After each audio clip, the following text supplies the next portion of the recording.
So hello and welcome everyone to Let's Play Tomb Raider Side-Scroller Edition. This is 115 speaking, and I know I'm a bit late to the party, but hey, I like to wrap things up before I move to cover new things. And today I want to dedicate an entire video to this absolutely fantastic Tomb Raider custom level.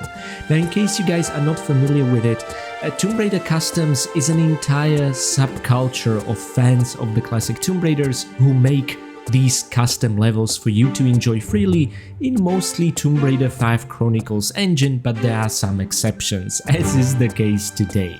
What the side-scroller is essentially is exactly what it says in the title, a 2.5D exploration of the author's unique take on some of the most classic levels from the original trilogy, and what I especially appreciate, the expansion packs, the Golden Mask and the Lost Artifact, namely. So guys, in today's larger video, we are gonna go through all 10 plus 1 bonus level, collect all crystals, all pickups, kill all enemies, and essentially see just how good of a tribute to the classic trilogy this lovely thing is. Now, you can see Lara walking on her manor grounds and inside her trophy room, which I think is absolutely fantastic. What I want to show you is that I'm starting this as a fresh game. We'll be saving at the end of each level before moving on to the next one. When it comes to the options, you can actually freely customize the control configuration. If you guys are a hardcore controller fans for the classic Tomb Raiders, which isn't my case, you can absolutely map a controller to this using some third-party utilities. Do check out GameBreakersUK's video more on that, where he covers exactly how you can pull it off.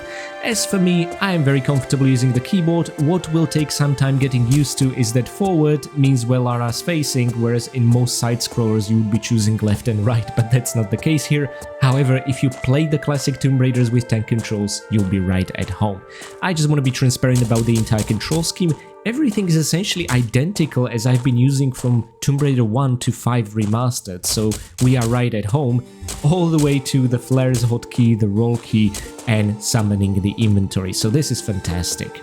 Now, what I also want to show you is just the music and SFX volume levels I have for the purposes of me recording this video, so you can also hear my voice, and as a little hint, the author said you can press Alt and Enter to switch between full screen and windowed, which is a very known shortcut on Windows. And that's it guys, without further ado, let's actually enter Lara's home, or in this case called the training level.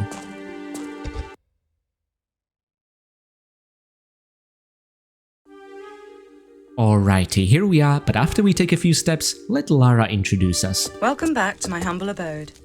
Feel free to take a look around.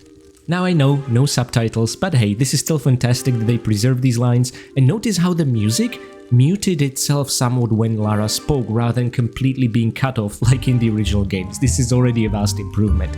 So first of all guys, you can move forward where Lara's facing, backwards the opposite of where Lara's facing. The only way to turn is to cover a full square using the roll key. This is the core rule of this entire side-scroller and part of the challenge. It might feel a bit counterintuitive, but once you get into grips with that, you'll be able to navigate the puzzles easily. You can also roll on water surface and when monkey swinging, more on that later. Now, when it comes to opening up our inventory screen, we can essentially check our starting inventory. We already have pistols with unlimited ammo, which in Lara's home feels especially naughty, I like it. And the same animation when picking them up, and the same pistol sound effect. On top of that, we start with one small, one large medpack, and something I'm toying with is the idea that let's just tackle the whole thing without using a single medpack. It should be possible given that we'll be also finding some other weapons and ammo. And when it comes to flares, I think this is a fantastic decision. They made them unlimited. Whenever you're in a darker area, you can just freely choose to pick up a flare, okay? Now, since Lara has her guns out, she didn't really do that. Now, if you navigate to the bottom of the screen, the only thing you'll see is Lara's passport. Now, unfortunately, it doesn't quite open. It only zooms in, and you have all these safe slots at your perusal. No. Yeah, the no from Tomb Raider 4 and 5 is still preserved here, which I think is funny. And you can then exit to the title, nothing more than that. There is also the key item circle once we pick up a key item, which will be the case in the next level that we can also check, okay? So, without further ado, all the controls are here.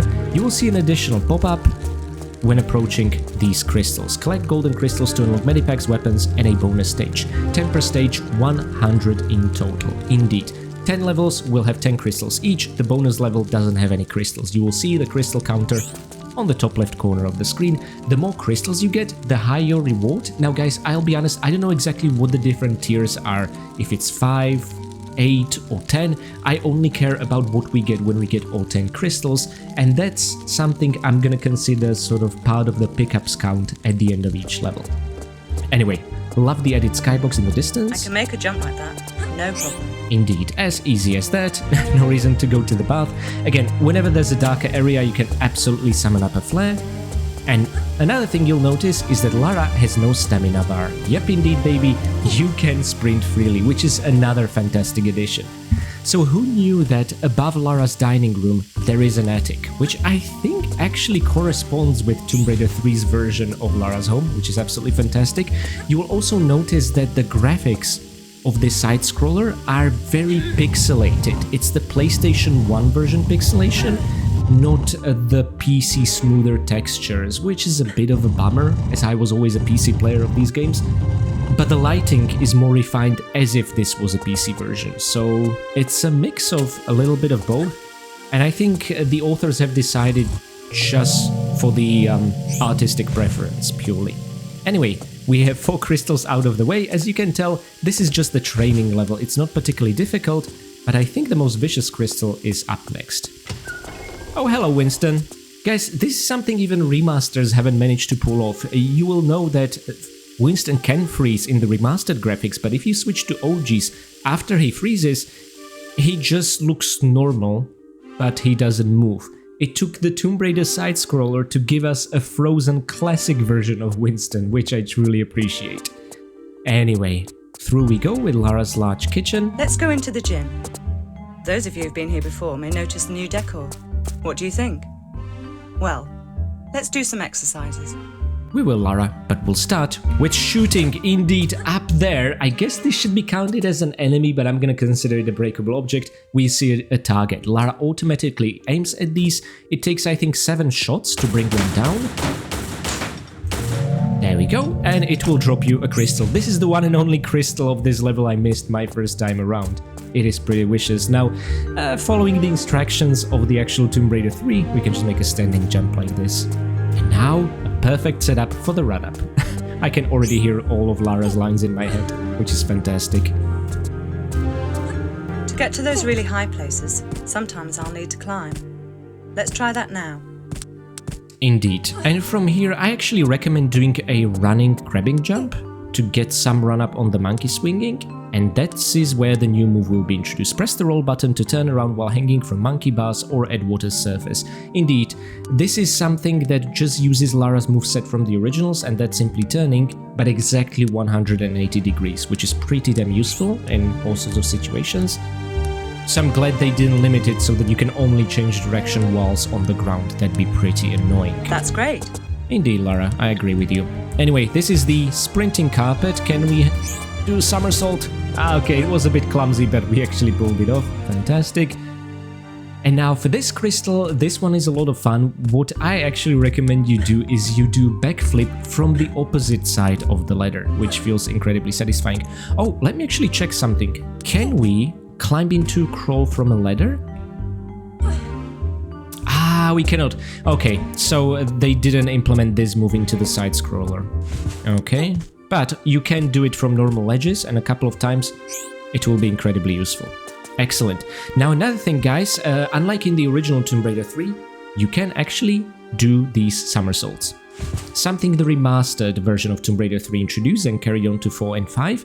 And now you don't need to hold the jump key to get out of crawl spaces facing forwards like in the original Tomb Raider Chronicles. All you need to do is just hold forward, and Lara will do it automatically, which is fantastic. Now the only way to progress through here is to get rid of these 2 targets. Find a blue crystal to progress to the next stage. Each stage has one. That's essentially the level exit. Okay. Fancy a swim? Ooh, Temple of the Cats are watching us. Fantastic. Okay, so into the pool we go. Oh, I was so proud that I found this crystal without any help or assistance. Actually, I played the side-scroller I think 3 times until I found all the crystals. I didn't want to look up any guide. In general, they are rather easy to find, with a few notable exceptions, but nothing I would consider too unfair or brutal. They really hit the right balance. Yeah, thank you for that exclamation, Lara. Anyway, guys, what I'm gonna do now is make our first level and save, and let's see the stat screen. And the She's Cool theme is playing. So my friends, this was the training level. You will notice that despite being callbacks to actual levels in the trilogy and expansions, they each have their own unique name, which I think is also what makes this a little bit more interesting. Nevertheless, took us 7 minutes, we found all 10 crystals, and on top of the 0 pickups we picked up, we got 2 small medpacks and a shotgun, which actually comes preloaded with 8 shotgun shells. So 3 pickups overall, and there were no kills here, but those 3 targets, I guess you could see it as kills. I'm gonna consider that breakables. And yeah, using pickup skills and breakables is something I'm gonna put at the end of each level's statistics screen, just because if you know me at this point and you've been on the channel for a while, you know how much obsessed I am with in-game stats. Anyway guys, on to the Temple of Shiva we go. I love these loading screens. They give you the actual progression throughout the entire game, and also a little bit of render art as a callback and a tribute to the classic trilogy, even before the remasters. Now guys, despite us starting at Lara's home, the Tomb Raider 3 version, and starting at what seems like the jungle level, the game doesn't follow a set progression that you would expect. It's not just going to be Tomb Raider 3 levels from now on. It's going to be a mix of Tomb Raider 3, 2 and 1 in a somewhat unexpected order, which is part of the fun the first time you play through it. Also, monkeys are used as an ambience. No, we do not get to shoot them, and something I want to show you is that we indeed got 8 shotgun shells for finding all 10 crystals in the training level. Now guys, one thing I want to tell you is that, again, if you're playing on keyboard like I am, they even maintained the weapon hotkeys, meaning if you press 1, Lara will draw her pistols. If you press 2, Lara will press a shotgun, and it applies for the rest of the weapons in the game. However, there's a slight problem. If shotgun was your last used weapon and you press 2, nothing. If pistols were your last used weapon and you press 1, this works for whatever reason, but it doesn't work on anything else but pistols. So what I'm trying to say is try to remember what your last used weapon was and try to rely on the spacebar rather than the hotkey, unless you're absolutely sure you're switching to a different weapon. Otherwise, it can result in a situation where Lara's just gonna stand there and soak damage. Yeah, that's what happened to me a couple of times, so it's still a little bit clunky, doesn't work perfectly. Anyway, the first crystal is ours. We are entering what absolutely seems like temple ruins. And our first proper kill, the many cobras of the Indian levels. And again, remember, whenever it's dark, go for the flare. There's nothing to it because you have an infinite supply. Just be careful they don't run out at the most inopportune moment, which can absolutely happen. In which case, just if you're not sure, rather drop it and redraw a new one. I always wait for the spikes to come up.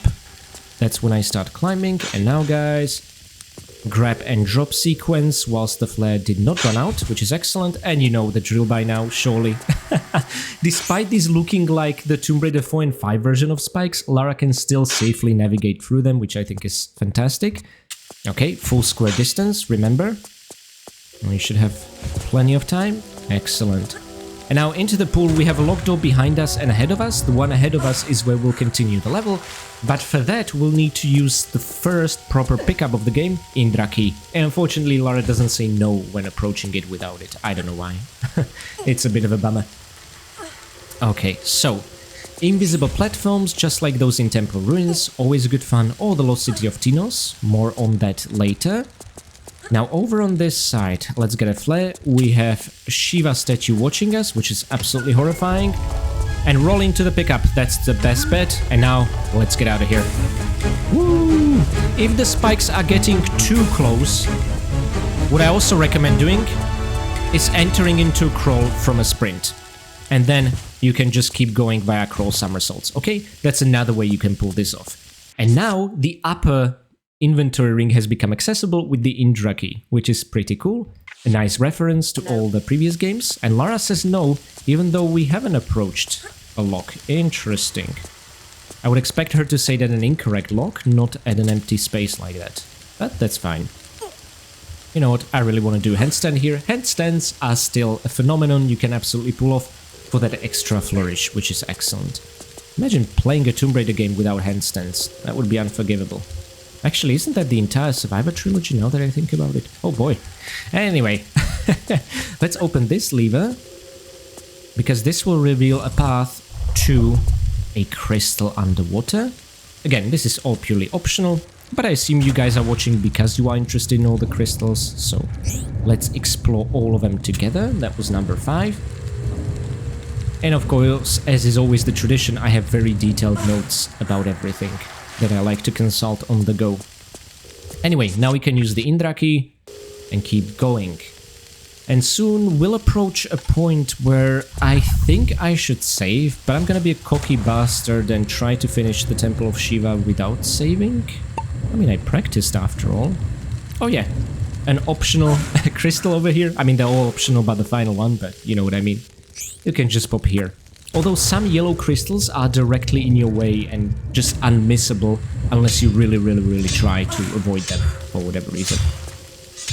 Okay, and when it opens up, let's do standing jump. And now there's a lot of mud. If you play Templar runes, you probably know what this means. I do recommend dropping the flare here. Setting the lever, getting your guns out.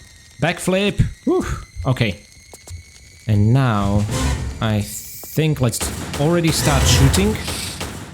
Excellent. And Lara will naturally land up on this very edge where the Cobra cannot get to you, which is excellent. Okay, on we go. This looks like it shouldn't work, but Lara will just avoid hitting her head and make it directly into this tunnel, which just shows you how pro-efficient the authors of the side-scroller edition are with the engine, which is excellent. Please go to the left first, because this is an optional challenge for Crystal, and since we're entering a body of water, why not do Swan Dive as well? And I believe each side underwater has a lever Lara can push.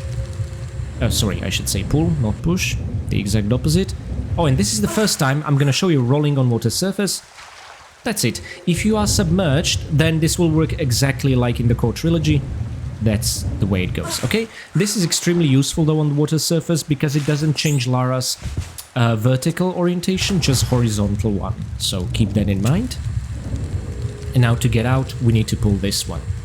Anyway, we are soon approaching the hardest part, sort of a boss fight of the level.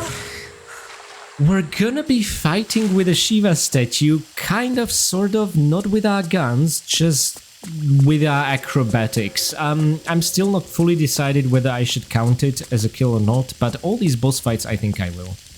Okay guys, you'll trigger boulder, hold action as you fall here and then crawl. Whew. The reason I told you to hold action as you crawl here is to make sure Lara will land at the most right possible pixel perfect square, okay? So, this boulder got me the first time I played. I would kind of assume it got everyone, but maybe you guys are way better than me and you managed to avoid it. And see what I did here? I again drop down here, holding an action, meaning Lara will land at the very farmost corner where the Cobra could not hit her, okay? There's a logic behind all this. And there it is, the Shiva statue that will come alive, this terrifying thing. And I did not save. Oh boy. Love this music.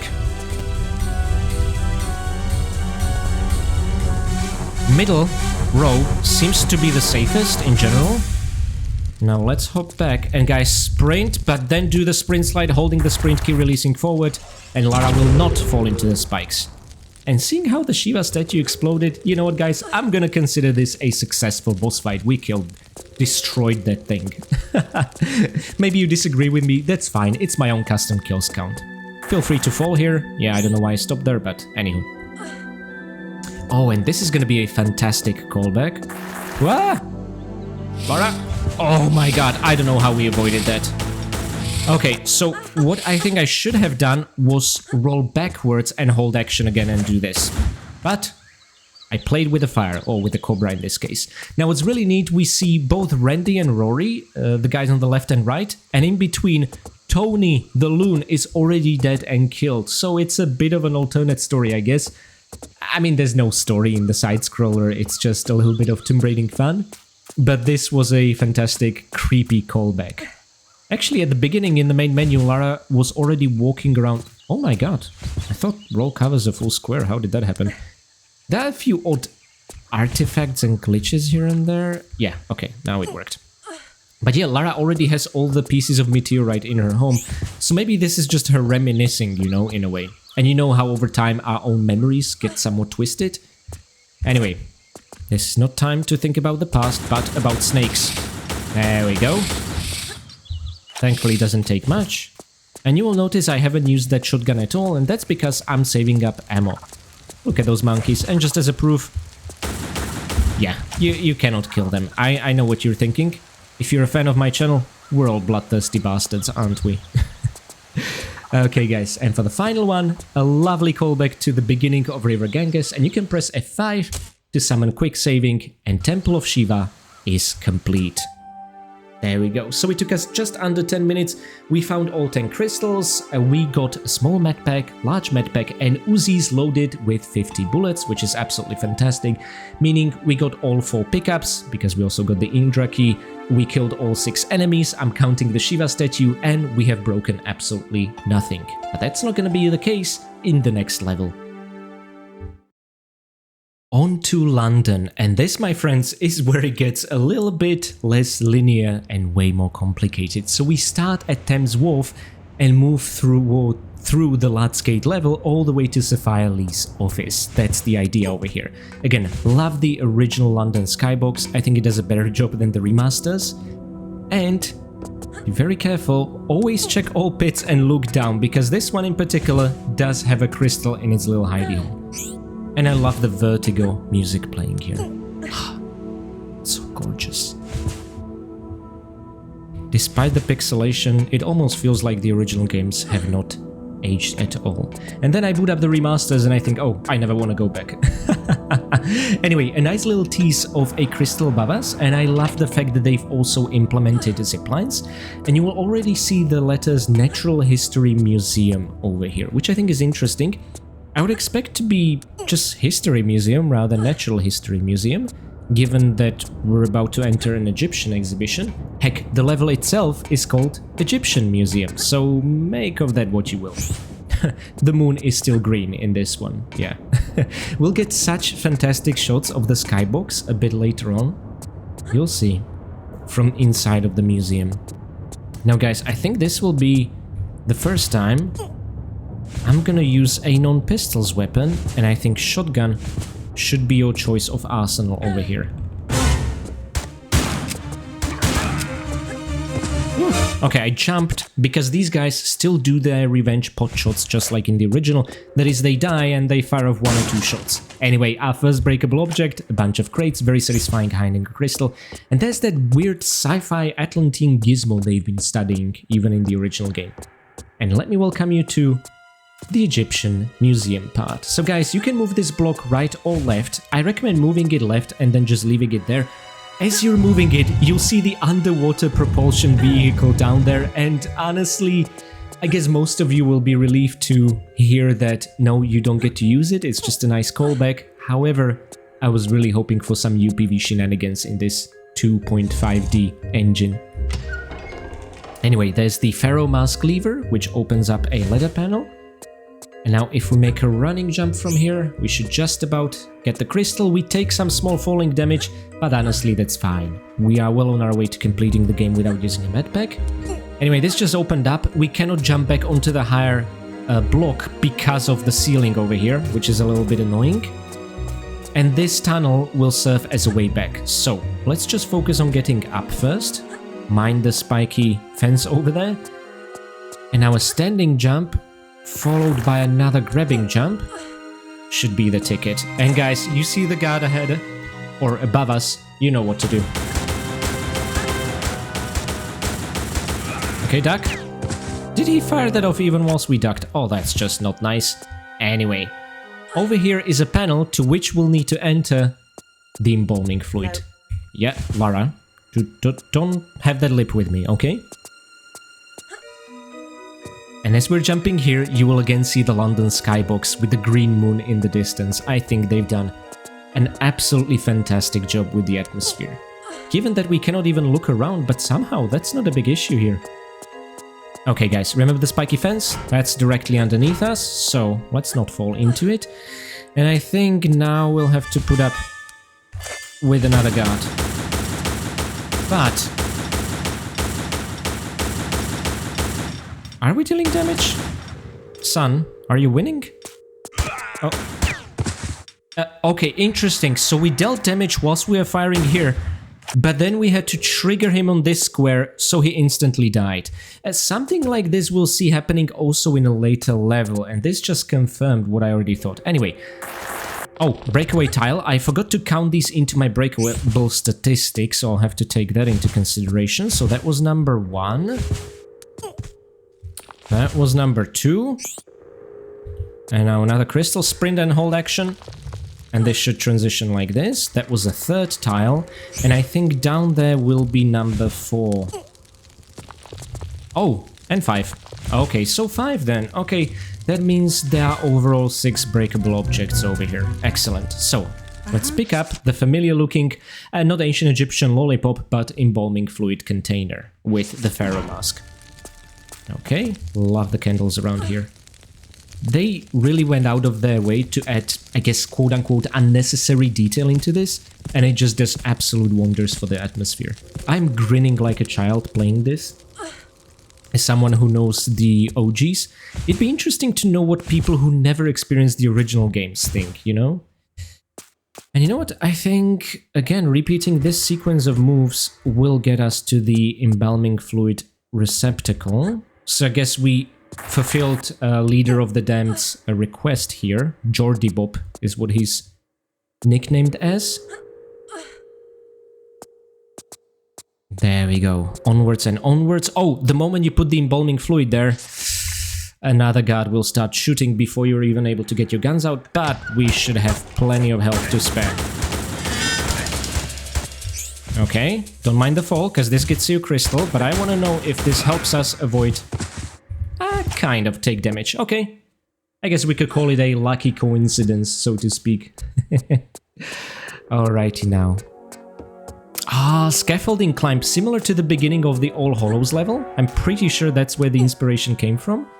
And again, the fact that they packed this much London into one short level is absolutely astonishing. Masters of their craft, the authors are indeed. Okay. And occasionally in the side-scroller especially, since you cannot move diagonally, nudging Lara forward using these jumps is your only method, which is a little bit annoying. But again, look at the London skyline. Oh, it's so pretty. Okay, hold action. Okay, for a while I thought we're gonna die. That'd be unfortunate, since I'm somehow not particularly prone to saving at all. Oh, crushers. This should be fine, right? Oh, thank God. Okay, you could have caught a glimpse of a crystal above. Again, the way they play these was that within the field of view assigned to the game, you will see glimpses of the crystals. They had to work around with that in mind as well, which I think is absolutely fantastic. Is how professional platformers do it. Okay. And now, I guess we can also fall down there, but I'd rather not go through crushers again. I mean, crawl spaces sound so much safer, don't they? Although I guess you can make the argument a little bit more boring. Okay, now I want to get there, so please work. Oh, nice! It's a bit inconsistent how that particular move works in the side-scroller. Okay. Oh, this one. Guys, do not even try to climb out of these pits. That is a trap, okay? What you're actually supposed to do is jump. Remember, Lara's standing jump also overcomes one block's height perfectly. It's all so well thought out. And there we go, we've entered through an elevator shaft of sorts, just like at the end of Lad's Gate, to Sapphire Lay's offices. But she's not waiting for us at the chair. Instead, she's enjoying some good time in the bath of eternal youth, which is so cute. Look at her just floating there like a doll, having an absolutely fantastic time. Hard to say if she's aware Lara busted in. Probably she's unconscious right now, but you know, let's let the lady have her time. We're gonna have ours. So let's make a very satisfying save at the end of Egyptian Museum and see the stats. And there we go, my friends. 8 minutes, 18 seconds, we found all 10 crystals. We have also gotten a small medpack, large medpack, and MP5 loaded with 50 bullets. If I'm not mistaken, there is one more weapon for us to collect, which is everyone's favorite, Desert Eagle. Oh yes, baby, you have that to look forward to. Anywho, this marks all 4 pickups, all 4 kills, and when it comes to breakables, it was 5 breakaway tiles plus 1 stack of crates, leading to total. Anywho guys, I'm gonna of course add all these up at the very end when we wrap up the 11th bonus level. Now I think I had an audible squeal of delight when I saw the lost artifact, and not only that, the Highland Fling combined with Villard's Lair referenced in a side-scroller level. Gosh, I really love the Lost Artifact expansion. I keep gushing about it. I think they are kind of the best classic Tomb Raider levels in existence, with a few notable exceptions, of course. I mean, is there anything that tops Barkin Monastery? But yeah, and to see them getting love even in a project like this, when so few people have played the expansions, although more now with the way remasters are bundled, was fantastic. Also, I was then disappointed that there's no Willard well symbol down where we picked up the crystal. Well, thankfully it only took a few moments and blasting the crates over here to notice that, yeah, that right there is Willard's well. They did not forget, which made me very happy. Okay guys, and we see these burial mounds from where Scottish warriors were resurrected for whatever unknown reason, but let's not start sightseeing yet. I want to try something with pistols. Maybe this is a terrible idea. Aha! Gotcha! Okay, that is funny. See, that's something we wouldn't be able to pull off with a shotgun, which is why I went for pistols. Because you cannot crawl when two-handed weapon is equipped. My god, I'm thinking of Gothic Remake now. Anyway, back to the side-scroller.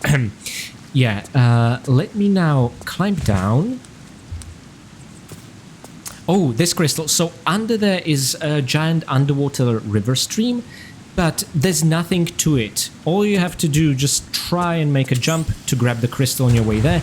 Do not fight the current. There is absolutely no point. I was a little bit surprised, honestly. I thought, surely they put it there for a reason, but I guess they just did it to emulate the Highland Fling level and also to help the level move along a little bit quicker. Nothing more insidious behind it, which is unusual when it comes to Tomb Raiders, isn't it? Oh guys, look at the ancient Scottish shield and emblem heraldics showing the timer. This tells you you're about to embark on a timed run, okay? I probably should not have done that, but anyway, we'll still make up for lost time. Let's do a backflip with mid-air roll, climb, and this is it. Vicious. We are being shot at very rudely, I might add. Thankfully, the gate didn't close on top of us, just behind us. Probably gave Lara a back massage. Okay. And we are on the bridge, connecting one part of Willard's estate with another, and get assaulted by bats, which unfortunately made it here. You can absolutely crouch down to minimize the damage you'll take, but honestly guys, I'd rather move things along. I'm sure we'll be fine without using a medpack still. And I think we can even immediately backflip from this height. Let's shoot the crates so we don't have to crouch, which is excellent. And now... oh! Shoot, that almost hit us. From now on, guys, be on the lookout for these tiny turret-like windows. They are trapped, despite being really unremarkable-looking textures, and I love this. I had such a cool attention to detail. And if you pay attention, then you are fine, okay? So anywho, let's now, given that we are on a timer, make a crawl somersault, sprint for a while, but be ready to make a jump. Oh, maybe not hit Lara's head. That was a little bit clumsy, but that's fine. And now, sprint, sprint, sprint, sprint, sprint, Miss Croft. Ooh, you got it! And as a reward, we get a glimpse of Nessie! Yeah, a beautiful old dignified lady, although we know that she's just purely mechanical in nature, part of Willard's contraptions. And actually, the level end is inside Nessie herself, which I think is cool. Oh, remember the windows, guys? Yeah. I love that they took this from Coastal Ruins, Coastal Village, and decided to implement it here. And by now you know what these snakeheads want? Lara, you do. They want thistlestones, the Scottish national emblem flower. Now, they recreated Willard's study, which I find really interesting. There's a secret openable bookcase behind which we get a glimpse of a thistlestone. There is a desk with a computer and Tomb Raider 456 remastered trapezoid box on it, which I think is really cute. Maybe a hint, we'll see 456 captured in another side-scroller in the future. Imagine Louvre-themed Angel of Darkness side-scroll levels like this. Oh, that'd be so exciting. Anyway, then we see the chart showing one of the secrets inside Willard's lab, but that's not going to be the case in the side-scroller. Then the cairnstone, which we were in the original able to pick up, and Willard's research into the artifact stone mentioning the 5th somewhere underneath the channel connecting France and England, and blueprints of Mechanical Nessie. Now, none of this is new to you in case you played the originals. And from this height, you can absolutely break the boxes to reveal a crystal. And that's about it. Oh no, no, not this side. Oh my god, I just remembered what's down there. I almost forgot. This side, pretty please. Run. Run. Run. Then roll, hold action. Roll again. Excellent. Oh, talking about rolling. Let's go to the source of that boulder. Don't worry, it's not followed up by another boulder. This is not a side-scroller made by Sabatu, although Sabatu himself did a lot of the testing in the credits, as we'll see later on. Oh my, no! Uh-oh. I wonder if Sabatu also tested this. Guys, I think I'll have to restart the whole level. I had no idea that can happen. To be fair, not sure it ever happened to anyone before. Okay guys, this is the risk of not saving at all, but it's okay. I'm gonna see you exactly back at this spot.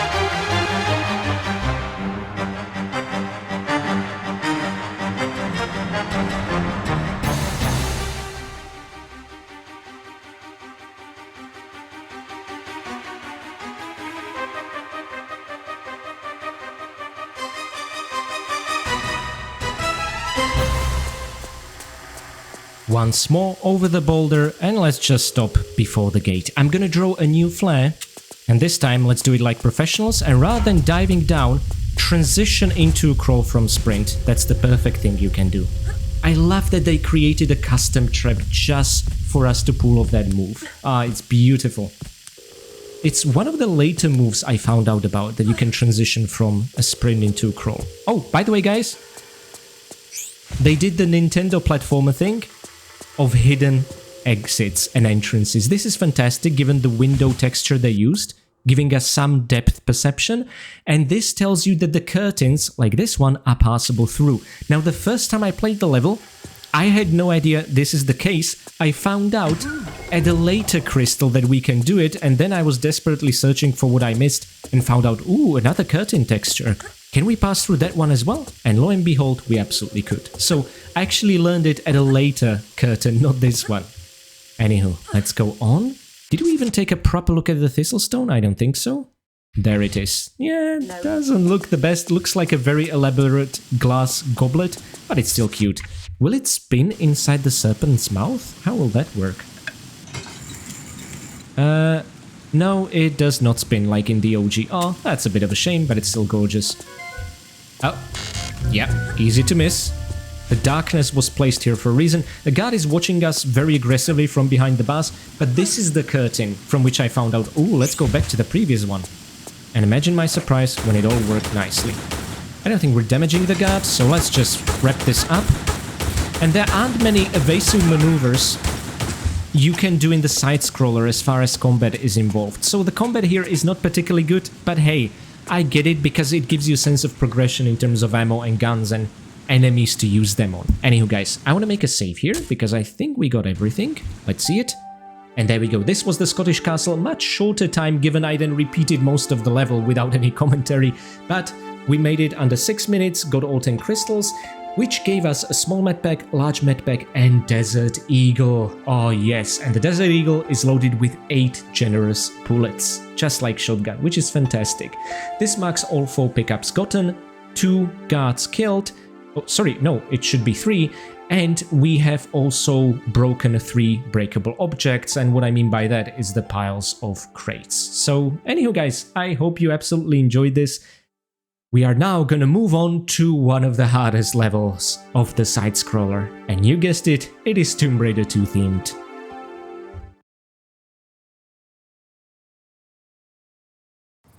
Guys, Tomb Raider 2's Venice is exactly what you'd expect, a very combat-heavy level, which is why we'll employ the entire arsenal we have at our disposal. Now guys, couple of things, we are starting exactly where the Venice level did, and immediately there'll be combat. There is already a sniper spawned at the other end of this long corridor, and despite us not seeing him, we can already kill him, because Lara's aim is perfect. Despite her not aiming automatically because he's behind this window, feel free to start firing until you hear him die. Unfortunately, his precision was pretty damn good. In case you are interested in knowing, well, what's down there, I'm gonna show you in a sec. But first things first, guys, the crystals. We must not forget about them. There we go. Again, you probably caught a glimpse of it as we appeared. It is underneath us. This is the only way to overcome the chain link fence. I mean, you don't need to swan dive. I did that for a bit of an extra flourish. Now, this level called Venetian Mansion, so not Bartoli's hideout of Venice, Venetian Mansion is, I think, the hardest level to overcome without saving and loading because it has 2 traps and both happen to be the hardest traps in the game. So this is gonna be interesting to pull off on the first go, we'll see. Oh, but guys, you'll notice that the background music playing now is from the Rome levels of Tomb Raider 5 Chronicles, but guess what, the moment we cross this threshold, it's Venice violins. How I missed you. Why not do a swan dive under the gorgeous clock face? Now, I think what I like to do here is... And sure, that might have seemed wasteful, guys. However, it's better than the alternative, and that is climbing from water. Inside the hut that once upon a time used to have a detonator key, we just get a key. That's a bit disappointing. But I love the visual callback, even the chairs and furniture in the distance. Love the depth they added to this 2.5D engine. Absolutely fantastic. Okay, and if we swim all the way here, which is how we were supposed to access this area via the ladder, we get a crystal. So, don't want to forget that. Now, I'm not sure if in one breath we can also get crystal number 4, but I'm definitely gonna try to do the irresponsible thing. And I could have just let Lara have some rebreather, but no. No, I'm strict. In other words, I'm an abusive asshole apparently. I'm sorry, Lara. There we go, but look how good it feels. Okay, and I'm trying to keep in mind the direction change when we do an underwater roll as opposed to on-water surface. It's a bit quicker if you take advantage of that. And this is nasty, guys. I mean, not the garden from Bartoli's hideout, that is beautiful. But the moment you enter this unremarkable key, you're gonna get shot at. Now I need to remember not to press number 2, but spacebar, because we already used shotgun before.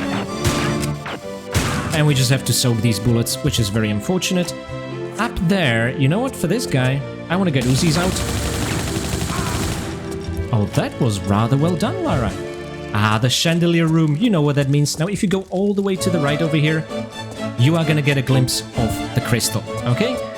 Just as a bit of a reminder, but what we're interested in is not opening the portrait, we don't need to do that, but moving the chandeliers around, and you only need to do this once. I think the intended way was to do it twice, but I'm gonna show you a little neat trick how you can get away with just once to get another unremarkable unnamed key to enter that door. And when we cross that door, Venice violins end. Because that's when the situation gets really serious. And we're down to half our health. Yeah. Now guys, hold forward, roll action, but not enough for Lara to grab the ledge. Just slide herself like this. You know this trick from the OG games by now, probably. Ah, so satisfying. And from this perspective, we see the glass shards even exiting on the other side, which is pretty cool. We don't get a glimpse of that in the normal game. Okay, excellent. From that chandelier, you cannot jump onto the higher one. It's a little bit too high for that. And not in a fun sort of way. Instead, we just go back, and enter the key and get to what I think is the hardest trap in the game number 1 before we get to hardest trap in the game number 2. Those of you who played the side-scroller, you know exactly what on earth I'm talking about. Anyway, unremarkable key. This is your home now, and we enter the opera house part of the level. No more music for us. Oh no, just darkness and terror. Okay, we need to time this a little bit differently than in Temple of Shiva, because we're approaching it from the other side. And now the timing here should be, I think, a little bit easier. Excellent. Oh, I'm so... Ah, no! Gosh darn it, it hit us, but I think we can still do it. I mean... When I say I think, what I really mean is I hope. Okay, guys, anyway, we haven't even reached the worst part. The worst part... approacheth. Okay, this is actually an easy one. Just make sure to hold the crawl key as you climb up, and this crate will not hit you, but be very careful about exiting. No, Lara! Damn it! In the side-scroller, she does this automatically, which in this particular case is a huge pain point. We can, I think, still do this. Let's see. The only way I found of not taking damage for this trap, and this is one of the worst, if you do running jump, forget about it. You can get through without taking damage, but it's extremely unlikely and difficult to time.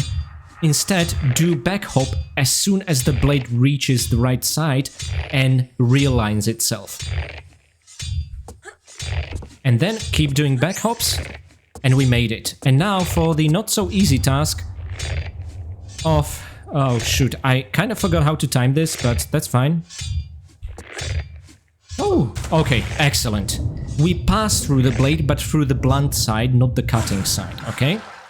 So far so good. This was the first difficult trap, but worse one is yet to come, although that one I think I can pull off a little bit more reliably. The problem then... No. Become the enemies. Okay, guys, I had no idea this is timed. Oh, I'm so nervous.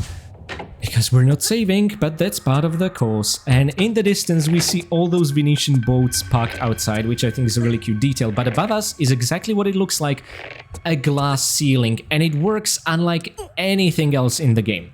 First of all, guys, what I recommend you do is you trigger the first one, hold action, so that Lara grabs this. This has the unfortunate consequence of creating a glass shard spikes underneath us. So if you just fall down with it, you're instantly dead. But now that we've broken the first tile, there are 2 more remaining. See, my mission is not just to collect all the crystal skills and pickups, but to trigger all the breakables, and this is what makes it especially hard. So, make sure to step all the way back as much as you can, and from this square, make a running jump forward, and hold roll not to do mid-air roll, but somewhat later to ensure roll action initiates as Lara lands on the first glass square, and I guess just now hold roll and observe what happens. Because we held roll, this nudged Lara somewhat forward, okay? Now we have to carefully walk across these spikes, and the problem here really is... Oh, we didn't take damage from it? Interesting, I absolutely expect us to take damage. Okay guys, we're doing great. What we now need to watch out for is 2 of Bartoli's henchmen. I, for this, won the Desert Eagle. We still have those 8 shots. It takes 2 to eliminate 1. Okay, and please don't even get into the habit of doing a slow climb up. Just jump into the action. Okay, that was rather well done. There's 1 more sniper we have to be on the lookout for. I think we have health to do it, provided we do it properly. My god, guys, I am so nervous. Let me light up a flare, and on this elevator right down, since the switch is on the right, you need to go all the way to the left to collect 1 crystal, and then all the way to the right to collect the other one. I see what they were trying to pull off here. Cheeky developers. Okay, there's a ladder underneath us, which is where we need to continue after inserting the circuit board, but... okay, I think... Yeah, okay. This should be easy, but I'm so nervous that everything seems very difficult right now. And a very familiar pickup. The circuit board. Oh, so cute. Lara doesn't think it's cute. It probably reminds her of the diving area and the bus, so... Yeah, I get that, Lara. Okay, what I'd like to do now is to time a running jump and avoid the crate. That was rather well done, if I can say so myself. Now the circuit board, and you already caught a glimpse of not just the blue crystal and Bartoli's poster down there, but the last remaining sniper. And guys, for this one, Desert Eagle will be your redemption. We still have 6 shots, which is excellent. Now here's what I recommend you do. Backflip from here and start firing. My god, Lara, that was actually pretty damn sexy. Okay. Guys, we did it! We've beaten Venetian Mansion. I guess I cannot die here, right? Without saving or loading or using a medpack. They said it cannot be done, but we proved them wrong. Ah, wow, the longest level so far. Oh. And after this, I think we are in an excellent position to beat the rest of the game without saving and loading. Oh no, the music loops. Okay guys, so we got all 10 crystals, small, large medpack, 50 additional Uzi bullets, and we have picked up 3 other goodies, killed 6 enemies, and broke 6 objects. And before I go deaf, I'm gonna carry us to the next level. I'm so happy to see that they dedicated an entire level to the Maria Doria levels, starting with 40 Fathoms-like passage all the way through the deck of Maria Doria, sorry, I should say wreck of Maria Doria and the deck level. You'll see. We'll move between industrial and, once upon a time, lived-in setting. Or in case you're wondering, there's nothing on the other side of the yellow submarine crashing. I checked. I kind of fully expected a crystal to be placed there, but to my surprise, no, nothing like that. So anywho, we are under strict time limit, of course, to enter the deck proper, with some air bubble inside, so poor Lara does not suffocate. And she has her solar wetsuit on, which is just fantastic. It's kind of odd to see in Tomb Raider 2 and 1 levels, Lara sprinting and hearing the Tomb Raider 3 pistol sound effect, you know? And I mean that in a good way. I always wanted to be able to sprint in these levels. So, our second crystal will cost us a little bit of blood when we drop here, see? And hopefully the third one will not cost us any blood, but that remains to be seen. Okay, let me just light up a flare first. Alright. See, this bloody thing, which I absolutely count as one of the 3 unkillable enemies in the level, has a different opinion on the matter. Oh, that was very well done, Miss Croft. Excellent. Now, you can go left or right, but on the left you'll be stopped immediately via a lock and a closed trapdoor, so instead, let's focus on what we can do, and this also enables me to explain the mission statement of the level. Since this is mostly Wreck of the Maria Doria level, our objective is to get our hands on 3 circuit breaker. Yep, indeed, but not because of fires, but because of 3 closed doors. This was a bit disappointing that they didn't at least put some fire effect here or something like that, but hey, they repurposed the Palace Midas texture into the circuit breakers, which I think is really cute. It's almost like a clue for people who maybe never played the original level, but still wanted to enjoy the side-scroller. I really appreciate this. So it's accessible to enjoy by everyone. Now, we get a camera angle, which I think is pretty damn interesting. During these cutscenes, you in general aren't able to move, although there are a few exceptions. And what we got in our hands on is the trapdoor key, okay? This actually gives us a... Yes, Lara? None of that lip. It gives us a clue on what its use will be. And I just realized our inventory is looking more and more impressive. Look at that. I don't think it's ever gonna get larger than this. These are all the weapon types in the side-scroller, but it's pretty cool nevertheless. Now, I think you'll take damage if you approach even underwater, those glass spikes, so be really careful about that. And here, I like to do backflip. That seems to work nicely in terms of you not having to grab the ledge and slowly climb up. Okie dokie. Now, what I appreciate about this level is that not only is it open like the Egyptian Museum or Lats Gate one, but also you get to choose your own order in which you want to get the 3 circuit breakers, okay? Which I think is fantastic. It's also a motif we are gonna see in the next Tomb Raider 1 themed one, St. Francis's Tower. Oh yes, a fan favorite to be sure. So all we gotta do is push the crate forward. Again, a motif from the Wreck of the Maria Doria. But, you know what? Since we have unlimited supply, I'm gonna draw a new flare for this. This is gonna be a time trial to get to the next crystal. So roll. And let's go, Miss Croft. I'm counting on you to make the jump. We need to stop sprinting. with enough time to let Lara recover. Excellent. And I don't see how we could have really done a better job. Very happy about that. Now you could have caught a glimpse of them, but there are some acid pools above us. That's gonna be another fun jumping sequence. So let's get there. Oh, but before that, this crystal over there is just here to distract you and you to grab it immediately. Watch out. Oh, and by the way, if you approach this and climb it like this and stay here, the barrels are still gonna kill you. You need to be in the middle of this square.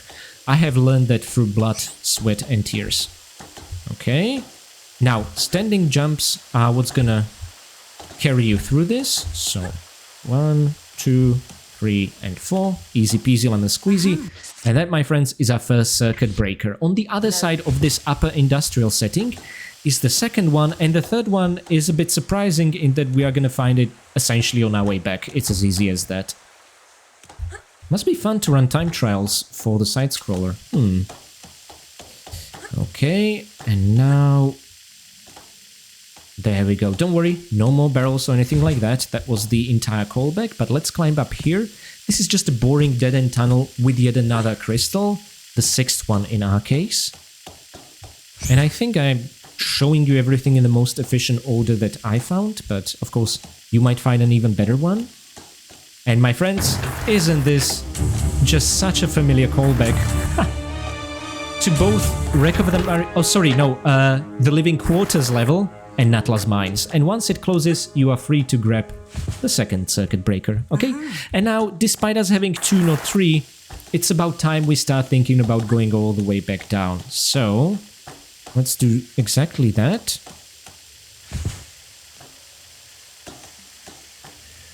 Oh no, she didn't grab it, but did we even take falling damage? I'm not sure. Well, anyway, we landed on the ledge with the third circuit breaker. I almost said circus breaker for whatever reason. Oh, this is really vicious. You see the hanging crystal? Yeah, sure, you can monkey swing across, but guys, if you drop where the crystal is, Lara's gonna be impaled on glass shards. Don't do that.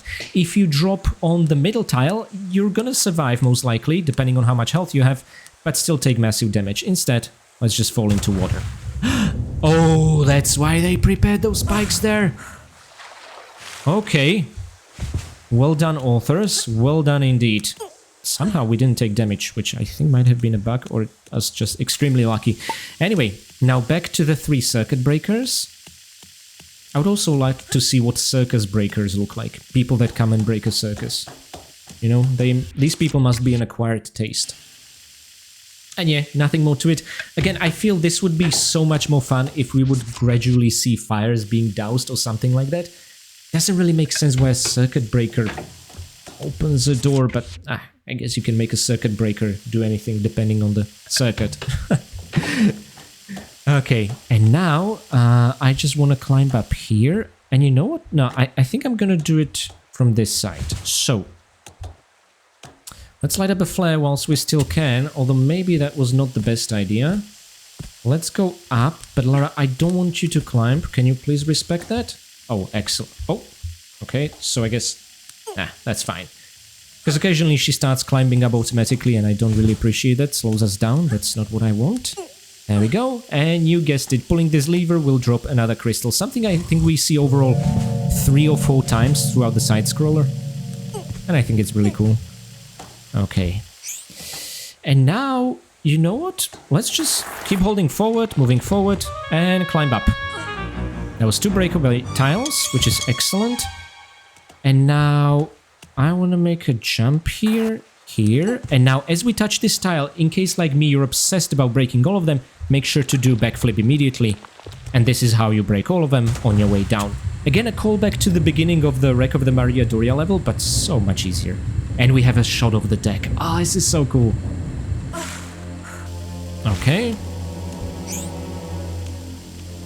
There's nothing else here or anywhere, you don't have to worry, just that air pocket with the crystal. But the shot of the deck is awesome, although I miss the steering wheel, you know? That could have been a cool detail to add there. And guys, 2 more eels. We have to avoid these little monsters. Wow. Again, how we didn't take damage, I truly do not know, but I'm happy we didn't. Okay, and we're behind the door that tricked us into thinking, oh, we're gonna reach the level exit. No, no such luck. And we're entering what I think is a callback to the deck room with the Seraph, but you'll notice the Seraph is oddly not present, which is a bit of a shame. Anyway, this couldn't have turned out better. So there we go, Maria Doria, 10 crystals, 2 small medpacks, a shotgun, marking overall pickups count 7. We didn't kill the 3 eels inside, so 3 unkilled enemies, I'm sorry about that, but we broke all 4 breakable objects. Anyway, on to St. Francis Tower. Renaming St. Francis Folly into St. Francis Tower feels very appropriate when you realize that this is just that, a tower with 4 side challenges before we reach the very top. So let's see how they translated an absolute fan favorite of the original into this kind of perspective. First of all, you have a choice of moving this block between left and right. Guys, I recommend you start with right. It's all gonna be about Neptune's challenge, whereas then the left side is gonna be about all other remaining challenges. So this to me seems like the most efficient order. Let's see if I was right. Okay. Now, similar to Maria Doria, you don't have to worry about combat here. I mean, there are 2 gorillas that are possibly gonna surprise us, but I would say we are gonna be the ones surprising them, because they're in places where they just cannot reach us, the poor things. I kind of feel sorry for them. But I'll show you what I mean in a sec. Okay, now Neptune's challenge is closed. We've just extended the walkway that will enable us to jump to the ledge with its lever, okay? And this is all connected to the central tower, a motif we'll see throughout the level, very reminiscent of the actual St. Francis Folly, and I really adore that. It's fantastic. Okay, so entering Neptune's challenge, I recommend you go for a flare immediately, and it's again such an odd, unreal feeling to see the flare effect among Tomb Raider 1's texture work, you know? Flares were introduced in Tomb Raider 2, so this all feels like a rework of that, something forbidden almost. I love this feeling. Okay, and there's our first prize of the 4. This is of course gonna rack up our pickups count, the Neptune key. Yes, Lara. All ornamented according to the god the challenge is named after. Now let's not forget to grab the very first crystal of St. Francis's Tower. And I just want to keep the flares lit. There we go. Something we didn't necessarily see from the distance, and there is a grate above you, making this a little bit trickier in terms of not running out of breath. Okay, I'm trying to remember how to tilt Lara before doing a roll in underwater. So glad that we see the Palace Midas dolphin frescoes maintained here, at least in this way.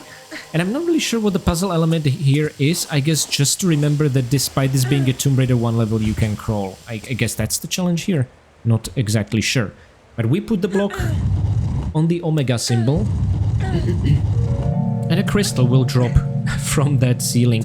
Which is really cool, is that, again, the perspective of the level is such that it's perfectly framed to show you exactly what and where happened.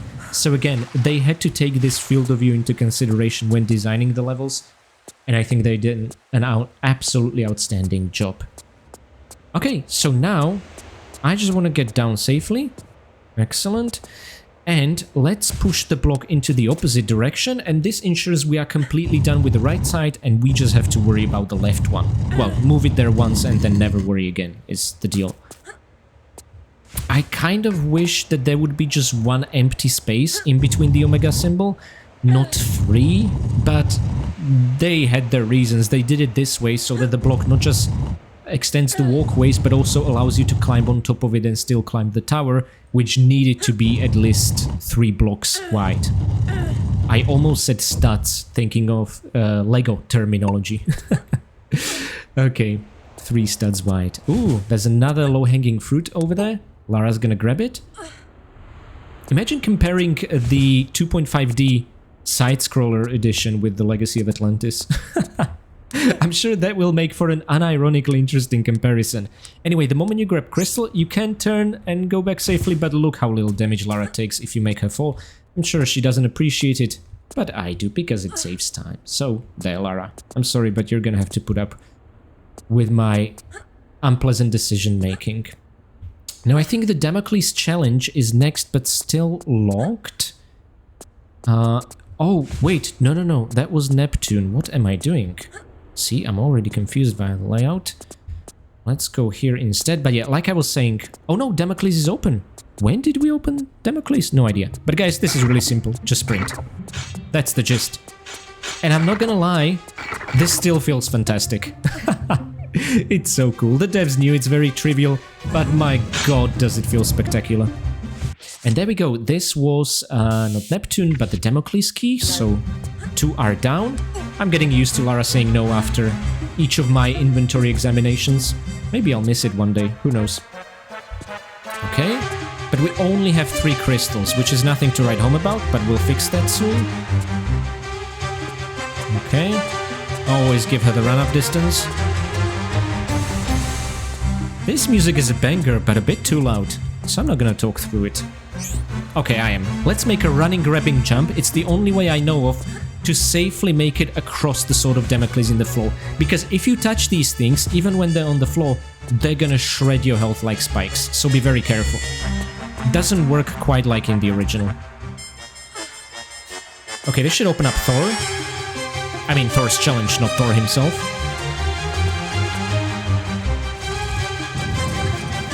Ah, bets. I'm not particularly keen on you guys, but hey, I don't mind. When it comes to Thor's challenge, I actually recommend jumping... Oh my god, over the first tile, that was a bit too far. Wait for the thunder to hit anywhere, and then make a jump. It's as simple as that. You can also just barely make it with the running speed, okay? It's a little bit easier than in the original, I think. Now we need to make the hammer hit the Omega symbol, which is gradually more and more cracked. 3 times, which is incredibly satisfying. The 3rd time is the fastest, which is so funny. If you're really letting go of paying attention, thinking, oh, okay, I nailed the timing, you're gonna be surprised, which I love. That's exactly the kind of trap I'm looking for in my Tomb Raiders, where there's pride before fall. Okay, and that was Thor. We still need to make it back through the lightning room. Of course, picking up Thor's key does not disable it or anything like that. Let's just make sure I'm not a liar. There it is, white Thor's key. Lara saying no and aha at the same time really confused me. I'm not sure what to feel, Lara. I don't like where our relationship is going. Anyway, let's move on. Hopefully she will not jump. Oh my god, it shredded us midair. Okay, so I'm gonna time it. Whenever the disco ball strikes anything, that's when you move. And guys, pay attention, there's a gorilla, which cannot move through steps. Poor thing. But it can still push you in there, okay? Oh my god, how was it so quick? Ah, disco ball of doom, I hate you so much. Anyway, we should be fine. I think we're only gonna take damage because of 1 additional flock of bats, and that's it. Ideally, nothing more. So, we should be golden. Okay, now over there is a hanging crystal up top and an extending platform leading to the final Atlas challenge. What I first want to do is, you can already climb the ladder to reach the top of the room where you can insert the keys, but since we don't have all, there's no point. And watch out, this is a jump pad. We want to use it, but not just quite yet.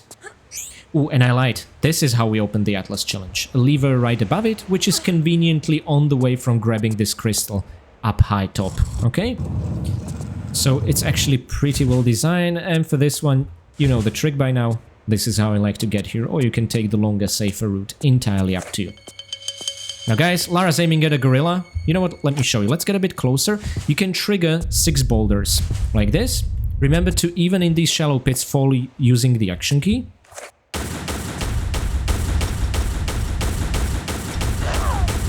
And I just wanted to show you where the gorilla died. There he is, poor thing. Okay, we should have enough time to climb up. You should also be able to do it with a jump. Actually, that's even a little bit faster. Interesting. Okay, Miss Croft. Oh, if she bumped against that wall, that'd be the end of us. But we like to play dangerously, don't we? And anyway, that's the 4 key down. There's 3 more crystals to go. Let's just make, again, absolutely sure. Yep, bronze Atlas key. So, as a bit of a Naughty trap. For those of you who might be getting too comfortable, you will re-trigger these 3 boulders on your way down, but nothing more. I guess I would kind of hope all of them would reset, just being extra vicious, but all 3 of them rolled at the same time, which is at least a little bit different than it was on our way in. So if you try to avoid them using other upper ledge, you're done for, which is cute. Okay, so that's really it, guys. Now we just need to go all the way up. There's still one jump pad, which can theoretically screw us over. I'm sure many of you are not happy to hear that jump pads are back, but guys, it's gonna get so much more jump pad heavy. Oh, trust me. Now you can use the ladder, but where would be the fun in that? I instead want to use the jump pad, hold the action key, and Lara should grab the ledge. Doesn't matter which direction you're gonna do it to, but this is where I want to head right now. The ladder we can ignore completely. Oh, I thought she changed in midair, but apparently not. Okay, so let's do it like this. And let's grab. And now let's do midair roll, but do not hold action to grab. Lara should just about make it like this. Okay. Not sure why the first midair roll didn't work. Maybe she didn't have enough time. Odd, never seen that happen. But anyway, on we go. That was a nice callback to, I think, the first secret of St. Francis Folly. The tricky jumping, platforming on slippery slopes, but this was so much more easier to figure out. No diagonal side flips. And come to think of it, no side flips whatsoever in the side scroller, which makes sense. Okay, and inserting all 4 keys, it again feels a little less eventful than in the original, because you had one massive door blocked by 4 giant swords, and it was just an event opening it. Whereas this is 4 ordinary doors, you know, it's not all that exciting.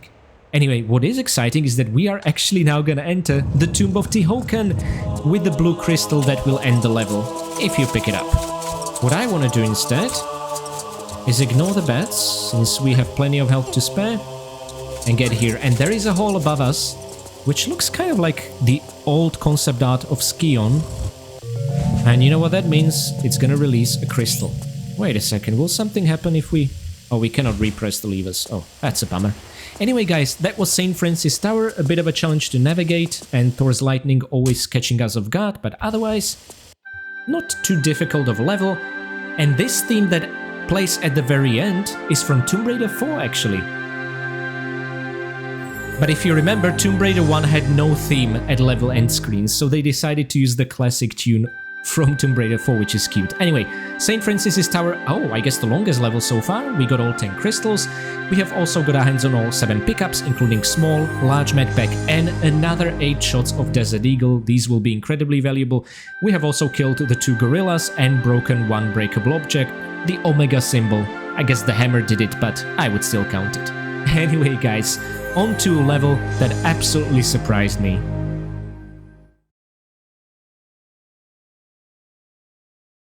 They did it, guys. They brought back yet another expansion level. It's a Madhouse, and I couldn't be happier. Or in this case called Madhouse Zoo. And just listen to my most favorite track of the Tomb Raider 3 soundtrack. As we pass by drogerie, pâtisserie, le boutique, some gambling advertisement, you get the full package in here. I love that the first crystal was next to Sapphire Lay's red car, although we are not really gonna see it in motion. Now guys, as soon as you drop here, be very careful, get your guns out, and we're gonna use the same trick that we used, I can't remember if in the Scottish Castle or Egyptian Museum. We are now firing at another guard over there. If we deal enough damage, like we did now, he's not gonna die until we touch the tile that triggers him. And he'll drop dead. This is how you can avoid taking a lot of damage. Now, before we enter the zoo proper, with its map, maintained from the expansion of the Lost Artifact, which is fantastic, we now need to climb onto the roof to get a key. Again, a callback to the original, which I truly appreciate. There we go. We see the map of the zoo on the back of the key when it's spinning like this, and a crystal. The name of the key itself is just a zoo key. Yeah, it's not like aviary or anything like that, which is a little bit disappointing, but hey, it works. I think we're gonna see one other duplicate of it as well. Okay, we barely started, and that's the first enemy and 3 crystals down. This is fantastic, but this is not what I'd call an easy level. For now, I'm gonna get the shotgun ready, guys. You should too. Oh no, not the shotgun. Yeah, I'm gonna go with the Uzis. Because there is a guard that for some reason has twice as much health as the usual ones. This guy. And these are the evasive maneuvers I am able to use. Crawling and standing up. And unfortunately this danger track completely removed my most favorite song of Tomb Raider 3. I know, Lara, I agree with you, it should not have happened. And this guard over here is just waiting to get his, I guess I should say, bullets dirty and bloodied. Anywho, now we need to think about a way to make it down. Now, thankfully and graciously, the spikes are a little bit misaligned, allowing us to fall down quite like this. Now, I would love to turn Lara, but you know what? Maybe it's a better idea to just keep walking backwards, quite like this. I'm gonna get the pistols out. There's a cobra underneath. There's also a cobra on the other side, but if you make a running jump, you can kill it without taking any damage whatsoever, which is just truly wonderful. And continue down this tunnel, similar to the, I think it was the second crystal we picked up. You'll find a crystal. Step on the second tile next to the cobra, it will not reach you, but it will waken up. They simulated the idea of approaching cobras with pinpoint accuracy from the original quite nicely here in this perspective. A statue of Jeanne d'Arc, absolutely fantastic. We are in France after all, she's the patron saint. And just by the sounds of it, an absolute badass woman, not unlike Lara herself. Okay, so we have opened up a grade above us. And we need to go there. Just be careful when aligning for grabbing that ledge. If you do it too far, you're gonna end up in spikes. That's the tricky part here. And we should just about make it without taking damage. If you climb, I think Lara will scratch her legs. That's why I did it.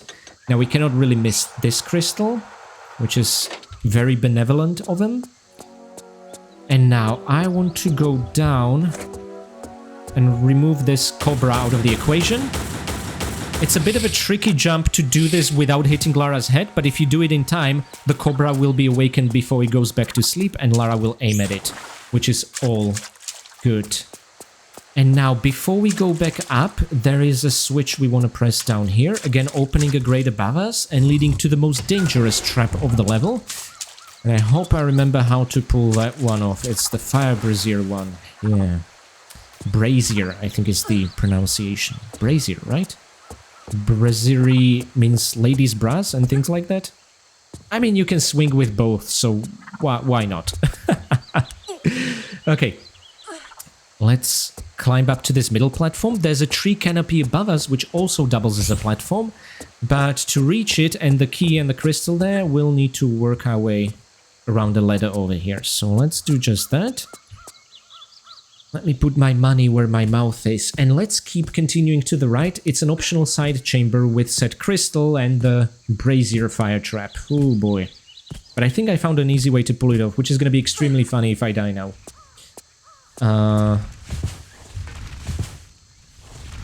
And as it starts coming your way, just make a running jump. And you should just about making as it opens up a path for you to clear. Easy peasy, lemon squeezy. Maybe I didn't need to be that afraid. We'll see. Okay. A bit tricky to tell where you can step and where you cannot. But we did it. We got another zoo key. This one seems to have had a different symbol. So they used a different object ID. Can't really make out what it is, but it's still just called a zoo key. Anyway, I think the view from here is absolutely breathtaking.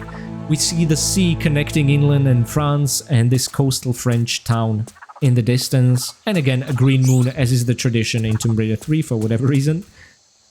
But I just think it's a breathtaking view. Now, we had a helpful camera angle. During that camera scene, you can actually fully control Lara. I think it's the only exception in the entire side-scroller. However, to get back, it's a long path. We are now in the first, I guess I would call it monkey playpen. And we need to make it all the way to the left, ideally safely. Can we roll here? Oh, thank God. It's making me really nervous. Yeah, I'm gonna start here already. I don't want to start late and end up in spikes again. A standing jump from here would scratch Lara's legs, but if you transition into running jump here, you'll be fine. Although it's, of course, a little bit risky, but that's how we like it. And you know what? I'm gonna shotgun this guy. We have plenty of ammo to spare, I think, as we're approaching the end.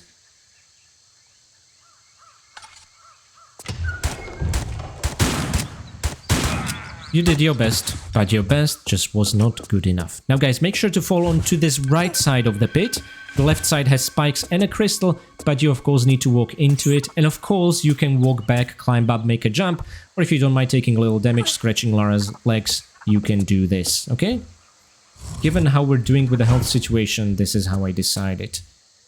And now let's just be real careful. Oh, this will be a bit of a drop. Was it timed or did it close because we reached this place? I have no idea. Anyway, we see fake Winston in a balloon waiting for us. 2 monkeys resting. This is a fantastic place to save the level. And let's see the stat screen. And there we go. This was Madhouse Zoo. One of the shorter levels apparently. Interesting. Or maybe we were just that fast. We got our hands on all 10 crystals. We got our hands on all 5 pickups. The 2 Zukis, small medpack, large medpack, and 50 bullets inside MP5. We killed all 6 enemies, the guards and the cobras, and we've broken nothing. Yeah. Let's see if there's just one breakable object in the next level, the Legacy of Xian. Oh boy, just the name sends shivers down my spine. Now the loading screen might make you think that we are gonna start at the Great Wall of China and work our way down to hell. No, hell is where we start from the very get-go, so my friends, welcome to the Floating Isles part of the Legacy of Xian. Like I said before, just the very name sends shivers down my spine, and should yours as well. Now there isn't gonna be any single trap that's gonna be as bad as what we had in Venetian Mansion, but my god, the combination of them, beating this without saving is gonna be a challenge. First of all guys, start running and gunning for the dagger thrower up there. These are the Jade soldiers turned into flesh, but they behave like Bartoli's elite cultists. It's a different combination of enemies than what we're used to. These dagger throwers are gonna be it. And no, there is no dragon boss fight unfortunately, but the trap gauntlets are gonna more than make up for it, trust me. Okay guys, so the 3rd crystal is just around the corner, and preserving health is paramount, because the final gauntlet, if you want all the crystals, contains a ton of unavoidable damage, okay? We need to soak it. Actually, the very blue crystal at the end makes you take unavoidable damage, which is just incredibly vicious. Now make a mid-air roll and jump and grab. It's the only way I found of grabbing this. If you backflip instead, Lara's gonna hit her head and it's just all over. You don't want that, okay? Which is interesting. Never quite had to navigate things like that. Now make sure to enter this stone platform from here, and as you jump there, start again running and gutting for the next spear thrower. Ah, we got hit. Unavoidable, I guess. Not sure if I ever managed to take him down sooner. Anyway, grab another crystal over here and... oh, this should be perfect alignment. Ah, gosh darn it. It's because of the slope. We have to climb the other side. Okay, that's just mildly annoying. This is the floating structure from the Floating Islands level, which is excellent. There is no ambush down below, thankfully. Oh, we can move during this cutscene as well. Interesting. And now it's all about how we want to descend. Okay, that seems to work. Now, my friends, walk through the spikes. Don't try to save a second via taking any minor scratching damage. Like I said, you need to conserve all your health. That is, assuming you don't want to use Medpack. Saying that, we have 11 and... wow, we have a lot. But where's the fun in that, you know? I'm sure there are some people who could beat this, again, without saving, loading, using Medpacks and using pistols only, but you know me, guys. I've never been a fan of pistols-only challenges. I found them to be incredibly long, drawn-out and boring. Where's the fun in that? I love to use our different guns. That's part of the challenge, resource management, you know? Although saying that, we've been using pistols mostly throughout the game, which is as expected. Now, when we reach the next stage, oh wait, no, this dagger thrower is actually perfect. It's the 3rd one, the final enemy. And we should be able to take him down from this first square of the roof. Lara's aiming, but he should not be throwing anything at us.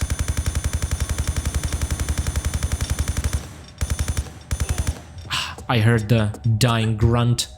Let's check the corpse before he disappears. Perfect. So this way we avoided taking damage altogether. Excellent, guys. So this was the easy part. Now for the Gauntlet of Doom. First we need to overcome these. reminding me of a certain flooded stage of the Floating Islands, which is pretty cool. Okay, we might get headshotted by those flying discs. Anyway, make sure to crawl climb here again, just like under the swinging crate in the Venetian level.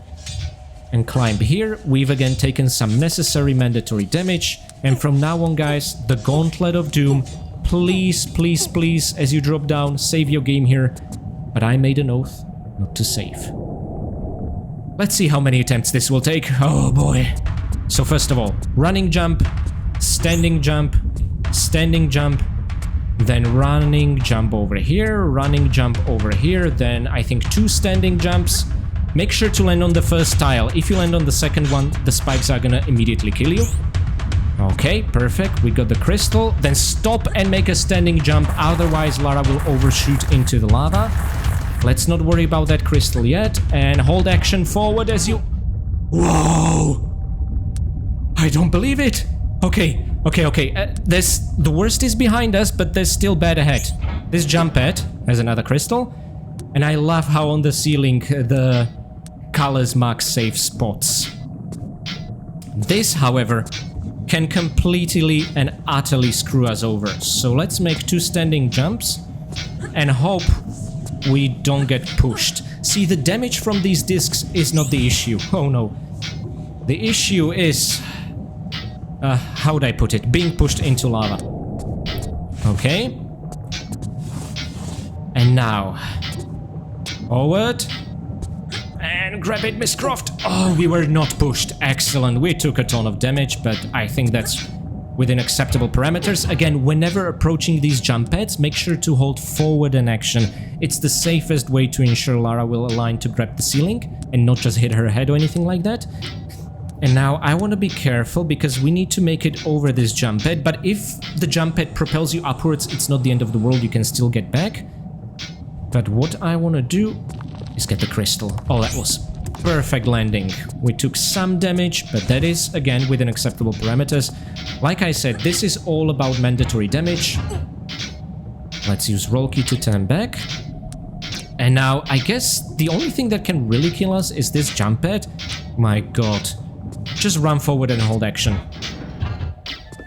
Perfect. And my friends, you see this viciousness? Even getting the blue crystal is a death trap, but we have enough health to soak it. That sounded kind of disgusting, so let me save the game here.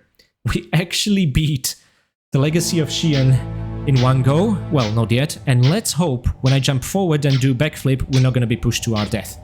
Ouch! Yes! Oh, I need a break. Okay, before I turn deaf, we collected all 10 crystals. We picked up all 3 pickups, that's the small large medpack, 50 Uzi bullets, we killed all 3 dagger throwers and broke 1 breakable loose tile for that ultimate yellow crystal.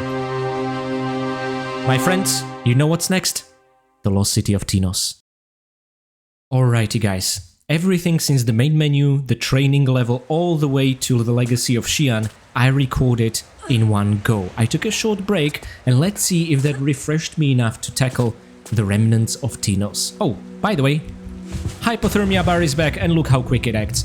What this essentially means is that you don't really have to explore these pools of water or anything like that, okay? Just think of it as a lava flow for all intents and purposes. Just wanted to show that to you. So anyway, let's restart the level. Oh wow, we were actually pushed back from this thing. Okay, and now let's do this properly. I think we should have enough ammo to pull the plan I have in mind off. Again, not only are we not allowed to save, but also not use any medpacks. But weapons is our saving grace. If someone manages to pull this off using pistols only, kudos to you. But again, I'm not the biggest fan of pistols only runs. They just bore me to death. Instead, it's so much more fun to manage our very limited ammunition. Now, shotgun will be my next implement for what I have in mind. Let's make sure we have the full run-up distance. That is a tricky one. And from Antarctica's glaciers to the RX Tech facility, the surface level one, there are no RX Tech mines, but as you fall down here, start shooting and time your jump. God damn it, we were in midair. How did he hit us? I mean, it reduces the chances, but it's not guaranteed to work. Anyway.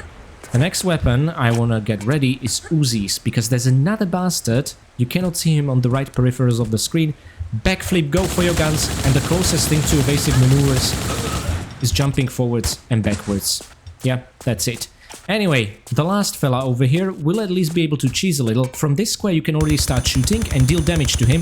Since he didn't spawn like the 2 other guards we used this on, he cannot die until you touch this tile. But watch out, revenge potshots. Ah, damn it. Everyone managed to hit us. Nevertheless, let's take consolation in this gorgeous Lost City of Tinnos entry chamber, including the pool of water. More about the pool later on. We are not required to get the creepy Uli key to open this door, just press a switch. And I feel like the authors have really used this as an opportunity to highlight all the most beautiful textures from the Lost City of Tinnos, which are somewhat similar to Polynesian architecture, but very loosely based on that. That's by design, actually. So, let's grab that crystal, and now swinging brazier. We had some practice in the Madhouse Zoo, so let's just wait for it to come to us, and then underneath it make a running jump. Excellent standing jump. And we unlock the way out. I think I would like to use the pool to soften the landing blow, like this. And you will notice our hypothermia bar no longer decreases as fast because it's much warmer here. In fact, it is for all intents and purposes now an oxygen bar. Same exact rate, okay? I just thought that's pretty interesting. They recolored oxygen bar and depending on the situation refer to it as hypothermia or oxygen in here. Very efficient, I like it. In the original you maybe even remember me talking about how there's no point of having an oxygen bar when all the water is freezing.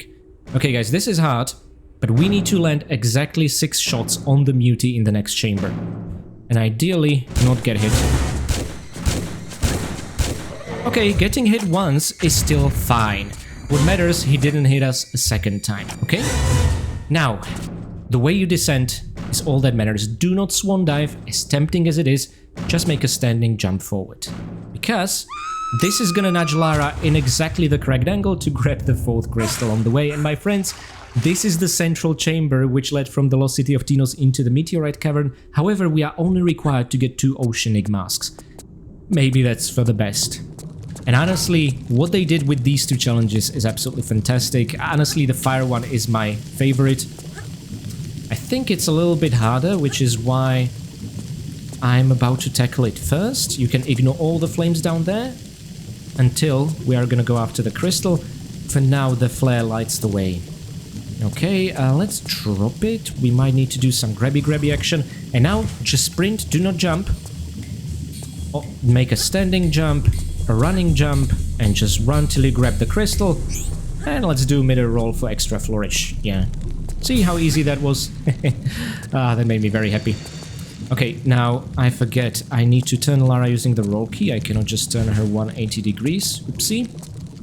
And now, above, the fire room continues. What we've achieved so far was just getting that optional yellow crystal. This had nothing to do with the Oceanic Mask itself, okay? For that, we'll need to overcome the 3 fire-breathing heads, and I think I can do so even without too much patience, like this. Excellent, and now let's wait for the 3rd one. Oh, that was actually pretty bloody brilliant, and there it is. Our very first Oceanic Mask. Just be careful, what reveals your path onwards is a crusher, and these things are awkward, to say the least. Thankfully, Lara will not lose her fingers like that, which is always nice and thoughtful. And you know what? I guess sometimes I like to ceremoniously add all the Oceanic masks, but for now, I want to really highlight and show you what happens. That column over there is gonna spin just like in the original game, with a statue holding what looks like a green safe crystal. Oh yeah, you cannot climb this holding action because of the mask receptacle. It's a bit odd in that regard. Oh boy. Okay, for this one, just jump on a place. Oh my god, we did it! Okay. Oh, but the fight is not over yet. Oh, not by a long shot. Guys, there's something beautiful about making every single Desert Eagle shot count. We ran out, but it was glorious. Anyway, I intentionally approached the jump pad from the left facing the right while sprinting and holding the action key. That should exactly get you on this ledge, okay? And now, oh yeah. I keep forgetting. We cannot do that again. Not exactly. Now, do not sprint. Just run into it and hold action. Excellent. And that should land us here. You know what? Yeah, sure. What? Oh, that was unintentional. I wanted to jump over it, but hey, this still worked out. We grabbed an optional crystal this way. This one we can also grab later, but currently it's the only way back. But in case you end up missing it, do not worry. It's easy to get another opportunity to collect it. Okay, now let's jump over the jump pad and now make it towards the left side. Whoa! Okay, I intentionally release actions so we don't have to monkey swing. I wanted to land next to the switch directly. During this cutscene, you control Lara, so be very careful. See, I already did a jump there whilst you weren't looking. I can do this blind, right? Wrong, I could barely complete Lara's home blind. But I did complete Lara's home and caves level blind once. Oh my, that was glorious. Okay, so... Okay, now this is not good because I don't really have turning distance. Oh my god, do we still have our backpack? Okay, second oceaning mask is ours, and now let's just make it back into the water. Excellent! Okay. We're not out of the woodworks yet, but we are doing extraordinarily well. This is a difficult level after all. I mean, Tinnos is in its name, and it's the final level. Well, sort of, you'll see. Anyway, this will teleport us, just like in the Legacy of Xian, to another area with an elevator. And just like the elevator in the Venetian Mansion, you know you should immediately run to the opposite side of the switch. So that's what we're gonna do here. But they added fires here to keep the stakes burning. Transition into a standing jump there. That helps Lara recover a little bit more quickly. Excellent. We take some falling damage, but that is all fine. And we have plenty of leftover time to reach this side and turn off the flame jets. And guys, from this point on, health doesn't matter, because we are gonna face Spider Willard. And with him, it's one hit, instant death. So again, health doesn't matter. Let's take a look at the ugly bastard. There he is. Anyway, guys, I'm, I guess, happy to say this fight is much more easier than the original release action there, so that we slide onto the platform under. This saves up a lot of time and also reduces a lot of the risk. Now make sure to hold forward walk until Lara is fully aligned. I'm gonna do that again. There is a little bit of glitch where she's sliding forward like that. Yeah. My god, the music volume. But that's what they decided. That's what we're facing. And now we just need to make a particularly good running jump. Is this still safe? I think this is safe, yeah. Sucks to be you, Spider Willard. Not particularly competent, are you? Yeah. Farewell, I consider thee killed. And he dropped, or summoned, the blue crystal of redemption. But guys, we are missing one yellow crystal and it's right above us. You know what to do. From here on out, again, let's wait till Lara slides forward. And I'm gonna be really careful, because I think we managed to beat the remains of Tinnos without saving, which is absolutely bloody brilliant. Okay, let's keep going. And now, grab the crystal, and again, I'm just gonna align myself perfectly for the jump on that platform up there, and we should be golden. But of course, I must not forget to save the game. Yep, oh, this still works, thankfully. Wow, you know what, let's do victory handstand. Come on, guys, it's been a while. I think we only used it once. That's unacceptable. Now, before we enter the blue crystal, I just want to do a quick inventory sweep. So we have our pistols, 12 small medpacks, 8 large medpacks, unlimited flares, no MP5 ammo, no Desert Eagle ammo, 6 shotgun shells, 28 Uzi bullets. We really put those weapons to an excellent use. So guys, let me save the game here. Our 10th save. And let's see exactly what stat screen we'll see as we do suicidal swan dive into the blue crystal. Isn't this just a beautiful shot? So guys, as it pertains to remains of Tinnos, we collected all 10 crystals. We picked up 2 pickups because we get no extra bonus goodies for getting all the 10 crystals here. It's the end of the game. We get a completely different reward, an even cooler one. More on that in a while. And we landed all 5 kills and we broke nothing. Excellent. Now the final statistics screen here shows us the time taken and the golden crystals found. However, I think I'm gonna revisit this screen a little bit later because we have just unlocked a secret bonus 11th level for finding all 100 secrets. And guess which one that is?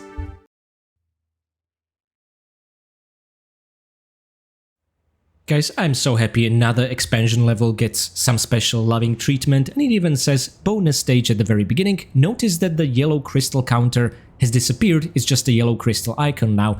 This is trying to telegraph the fact that there'll be no yellow crystals in this level. You have them all, enjoy it. There will be in fact some supplies. First thing you'll notice is that our inventory has completely reset, as is the case for the full game version of Nightmare in Vegas level. We do get to carry those unlimited flares, and also they managed to implement Lara's Nightmare in Vegas outfit in here in the original graphics. This was supposed to be the case in the original but was cut content.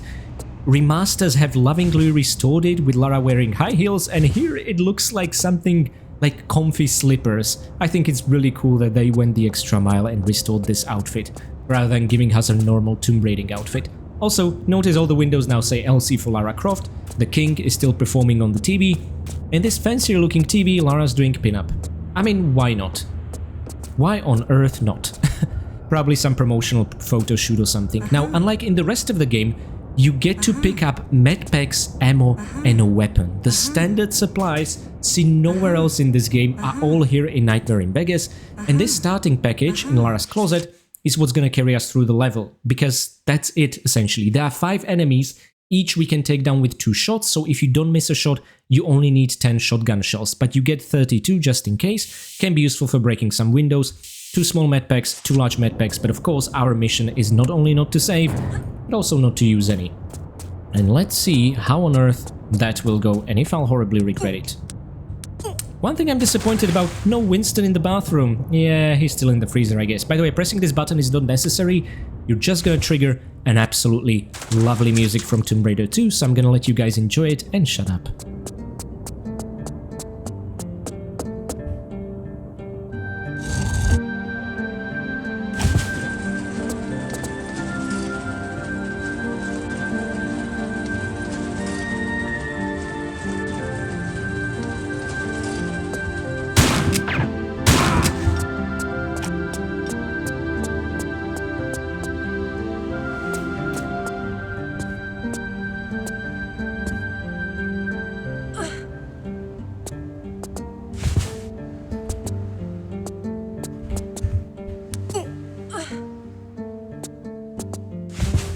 And yes, the central no climbing statue made an appearance here. Now this guy is interesting. I think with careful jumps we can peek out shoot before he gets a chance to. Just make sure to start holding the action key to actually fire the shotgun even before you fully peek out and Lara starts aiming. This makes sure that she will press that trigger the moment she appears, okay? Now you can make a running jump here, wait for the door to fully open before you start shooting, or you can waste a shell and actually prolong the time that the sniper has to deal damage to you. This is all experience from blood, sweat and tears I spent practicing for this video. Okay, and in case you're wondering what's on the other side, just an empty pointless ledge. It kind of looks like you could get there, there could be something, but no, alas, there isn't. So let's descend down safely. Okay, and... oh, okay. Not only did we not take damage, Lara did not hit her head, because that would spell her doom. She would be pushed back and onto the spikes. And what we picked up is what we in the tomb raiding business refer to as a key. Very exciting, I know. No, Lara doesn't think so. How did we take damage from that distance? What on earth? Well, okay, this was a bit better apparently. And in case you're wondering what's on the ground level of the other side, there's just a door that's closed. We would have to walk and jump from those spikes you see on the left to get back here and take some small damage. Instead, I'm gonna show the door to you like this. See, it's just closed, but if we approach it from this side, it will open. Not that that's at all useful or anything like that, unless, I don't know, we would run out of ammo and it would respawn somewhere in the level, which I'm not aware of, but maybe that's why they did this. But I guess it brings a little bit of closure. Which is ironic, because it's opening. Get it? Brings closure, but it opened. Anyway, so if you want to save a shotgun shell, you can do standing mid-air roll jump to break the window without falling down. It's just a little bit awkward. And for this one, let's again use Lara's body weight and shoot. Oh, brilliant. Guys, do not charge and approach this guy any closer than this square. If you do, Lara somehow ends up shooting the wall or the ceiling, but never him. I once had to fire off 6 shots before he would go down, at which point our health bar was beneath half of its value. So, yeah, just be careful. Again, sharing painful experience I learned from here. Anyway, we are in the jailhouse cell block rock this time around, so as to be legally distinct.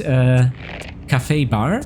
That one single block which doesn't have a keyhole on it is a hint you can move it just as per the original level. Again, some of the knowledge you picked up in the original, if you played it, is absolutely applicable for the side-scroller, which I think is absolutely fantastic. A tribute of sorts. Okay, now let's just time this right. Oh, this one. Okay, guys, I have a method. Now, I'm not sure I'm gonna be able to pull it off flawlessly. Oh. And now, move! Holy moly. Perfect. No damage taken, which is not going to be the case as we climb up here. During our slow climb animation, this guy has a free reign to put as many potholes as he wants into Lara. Until we get our shotgun out. Although he was not particularly eager to do that, maybe we got extremely lucky. And guys, in case you ever wondered what a Velociraptor stand-up looks like, there you have it. Love this. This is so cute. Oh, jump pad. Guys, please do not sprint into it or Lara's gonna hit her head and it's all over. Just run into it. You don't even need to hold the action key. And now, run. There is no fighting Tornarsuk, just running. The shotgun shells just bounce off of him, no blood splatter. You cannot bring him down. He's the 6th final unkillable enemy of the level, and as soon as we cross this threshold, I wanna check our inventory. We are down to 22 shotgun shells, 2 small medpacks, 2 large medpacks because we haven't used any, unlimited flares, and guys, I'm gonna make the game end save here, our 11th save file, and as soon as we pick up the blue crystal, we've done it. But before we celebrate, I want to show you the final stat screen, and also I want to show you the credits. And then I'm gonna say thanks to my fantastic patrons.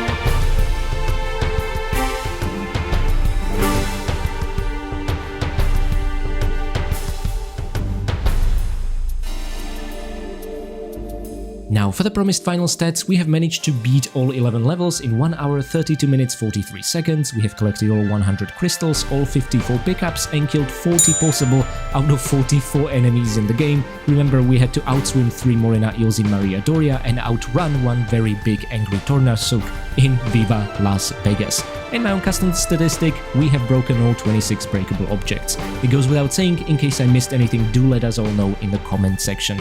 And finally, we have beaten every single level without saving, loading or using medpacks, albeit with using Lara's powerful gun arsenal. Anyway, I now want to say thanks to my absolutely amazing patrons. Blangoopel, Mick, Severin Drex, Enstickle, Katie Danger, Poo2, Basic Branny, Pino, and Alex Clark. Thank you guys so much for being my loyal Winstons and for leaving a trail of birdseed slowing Tornarsuk down. Next, I would like to say big thanks to my caretaker Winstons, Karavetu, Renegade Derny, Blanket Fox, Dig the Bee, PD92, Akires, and Tomino1553. Thank you guys so much for your support of the channel and also for playing cricket with young Lara, making her the master of balls and defeating Shiva fair and square. I would also like to give special thanks to my brave veteran Winstons, Andrea Paviglianiti, Alexander, and Richard Dearman.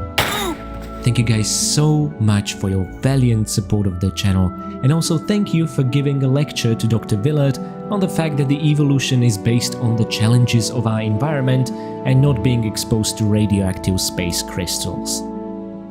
And finally, I would like to give one very special thanks to my one and only fine vintage Winston, Akira Foxmind.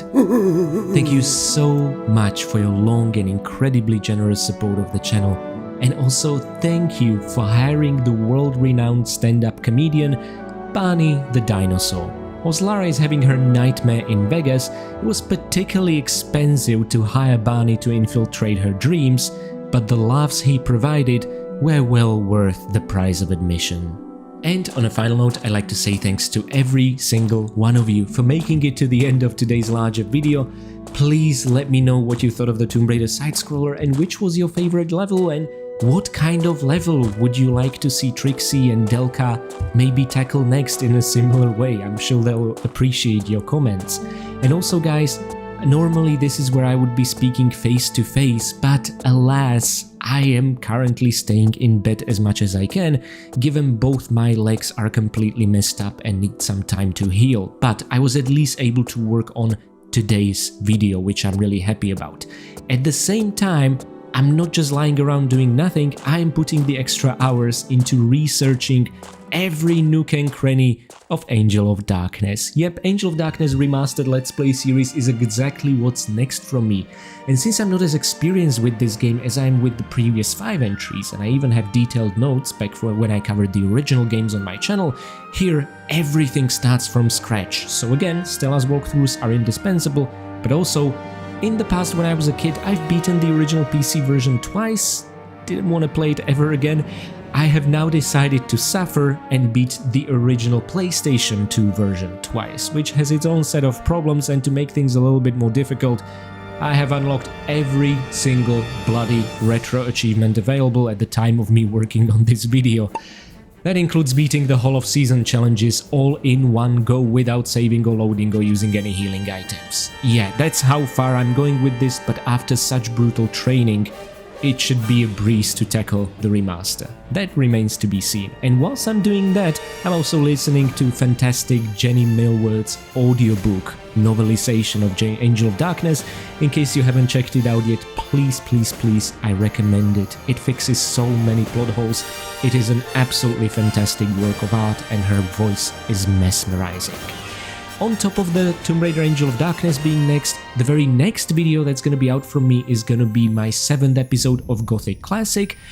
Yes, I'm well aware of the remake, but I also need to spend more time with it before I'll cover it properly on my channel. So after the Gothic episode is out, then Angel of Darkness Remastered Let's Play series first episode will be out, but I wanted to give you today's video as a little Tomb Raiding treat.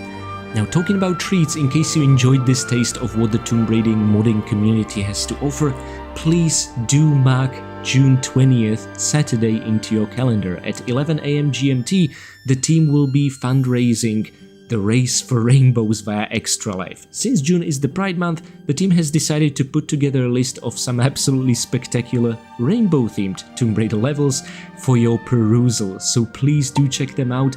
I myself will not be able to join at that exact time slot. I will be joining the team later in November, but it sounds like a fantastic time. I've been part of this community for the past 7 or 8 years now, and it's been all created by Stella from Stella's Walkthrough, and now is currently headed via Dr. Amy Goodrum. You're in for a treat, and absolute experts when it comes to modding, Tomb Raider level editor, and custom levels. Okay guys, that's a very long outro from me, but thank you so much for being here. I hope you will check out the Tomb Raider side-scroller in case you haven't already. The link is in the description below and it's completely free. And until we'll talk again, I want to wish all of you happy raiding.